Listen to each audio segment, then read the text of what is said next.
Hey everybody, Adam Davidson, RadCast from Monday, May 3rd, 2020. We're in Acts chapter 8. I'll just give you a brief bit of background. The Lord has directed Philip, one of the followers of Jesus, to walk along this dusty and winding desert road for some reason. Next thing you know, here comes a chariot with an Ethiopian. He's a man of authority. He's a treasurer for the queen. And the Spirit directs him to walk up along the chariot and sort of just go up there and all of a sudden just walk along, And so he does. And Philip hears this Ethiopian guy, he's a eunuch. That's a whole story for another time, reading from Isaiah, the prophet Isaiah.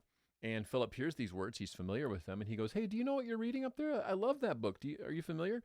And the guy in the chariot says, "Well, no, because I need someone to explain it to me." And then Philip's like, "Well," and then the guy's like, "Why don't you get up here and explain it to me?" So now all of a sudden Philip is riding along in this chariot and explaining to this guy, not just to the Isaiah prophecy, but all of Jesus, his whole story, his life, death, and resurrection.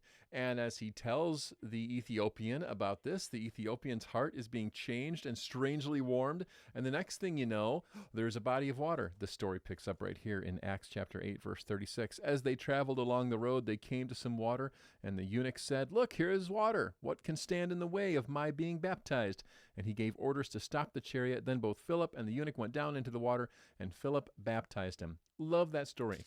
My favorite line in that is, "What can stand in the way of me being baptized?" Now, you know that following Jesus is a journey, right? And there are steps and there are turns that we take. We're trying to follow the Spirit. We're growing. We're changing. We're actually becoming more like Jesus. That's the idea. So my question is this: what is your next step? Is it baptism? Is it something completely different? Is it taking off the old? Is it putting on the new? Is it stepping out in faith? Is it regrouping and taking time with the Lord to really get a handle on things? What is your next step? Because his tenacity is something that we can all be inspired by. I think he says, "What can stand in the way of me being baptized?" So I ask you the question, what can stand in the way of your next step in following Jesus? Remember, this is a lifetime of discipleship. We're following him one day at a time. So what is he asking you to do today, and what could possibly stand in the way of our obedience?